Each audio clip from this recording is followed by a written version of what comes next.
This little frog on my hand right now is an Australian white tree frog. You see him right there? Get a good view. Australian white tree frogs are found pretty much in tropical places. They are found in Australia. But they're mainly found, the ones that come from pet stores are mainly found in Indonesia. And the name White's tree frog is White's, apostrophe S, because John White is the one who discovered them.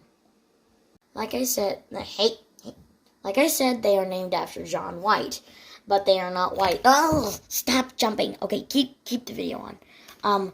They are named after John White, but they are not white. They can range from a greenish color, bluish color.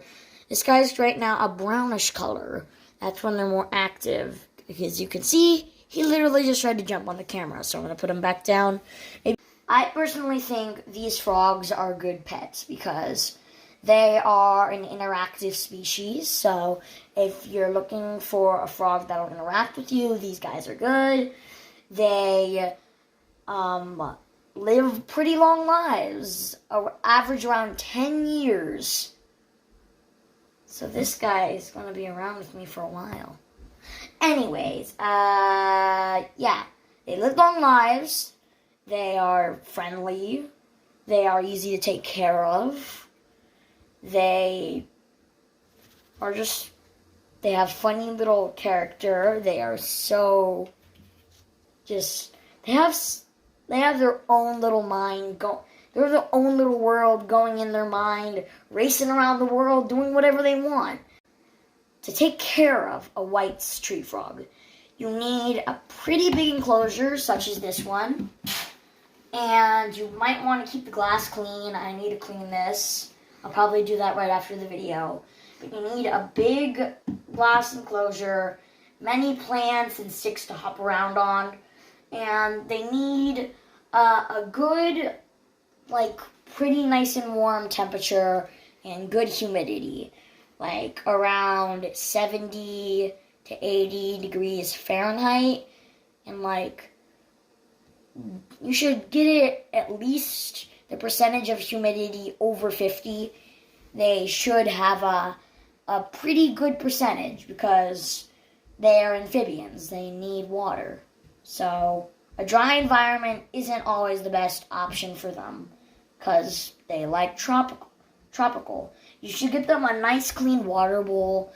Make sure to clean it out every once in a while so they don't have dirty water. They like clean water. You need, if you don't have one before you get one, you need to buy all the supplies. You need the necessities for an enclosure. You definitely need a humidifier. It's, could you change the camera a little bit? See this little tube right here?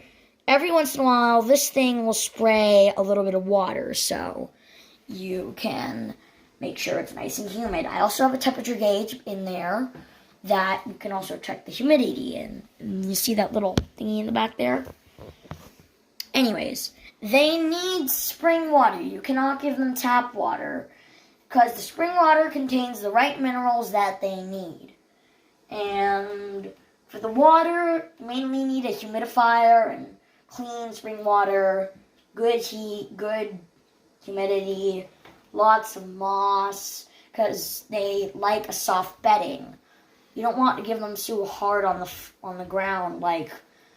Rocks are okay, but it's a little bit hard for them to walk around, and if your rocks are too small, they might accidentally swallow them while trying to catch their food. So rocks aren't the best option. I recommend moss. White tree frogs generally eat crickets and small insects. They need calcium powder in their food. Let me just grab a jar of it. This little jar right here is full of calcium powder. So you dip their food in that and you give it to them. So in here I have a bunch of little crickets. They're live. You don't want to give them something dead. They like eating live food. So you dip these little guys in the calcium powder And then you feed the frogs. I'm going to feed them these mealworms. You should generally give these to them when they're older and a little bit bigger because they can get pretty big. Right now they're hiding in the sawdust because they're worms. I have this little bucket of calcium powder in here that I'm going to drop them in. So all I need to do is just put this over here. And now I need to just find the mealworm. So let's see if we can find one. Let's see, where are you, little guys? Oop, I see one. And you're not getting away, little guy. It's hard to get these guys, they're slippery. I have an idea. Dupsy Journey, got one. Now I'm going to drop him in this little bucket right here. So now he's going to get all mixed in with that calcium powder. I'm done with these mealworms now, so I'm going to put them back up here on the tank. And now that he's covered in the calcium powder, it's time to feed them. They will grab onto this stuff, don't worry. These are made for reptiles and amphibians to bite on, so it won't hurt their mouth. It's like eating with silverware, except it's like 8 times bigger than them. Anyways, so now that I'm going to grab this little mealworm here, just a little rascal. Now that I have him here, I'm going to feed him to my frog. I know he's going to come jumping for it.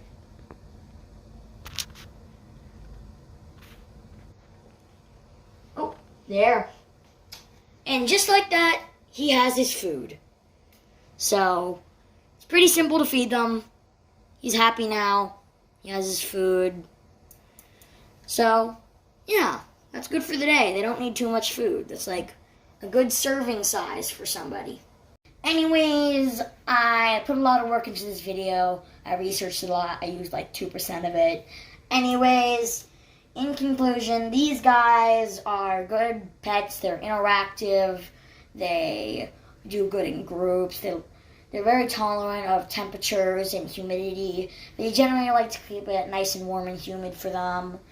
And I personally just think if you're getting a pet frog, these guys are just like the most adorable, cutest little guys in the world to get. So, hopefully, if you get a frog in the future, these little guys will be your pets. I'm encouraging the fact to get these guys because I just think everyone should experience the way of owning one of these adorable little buddies.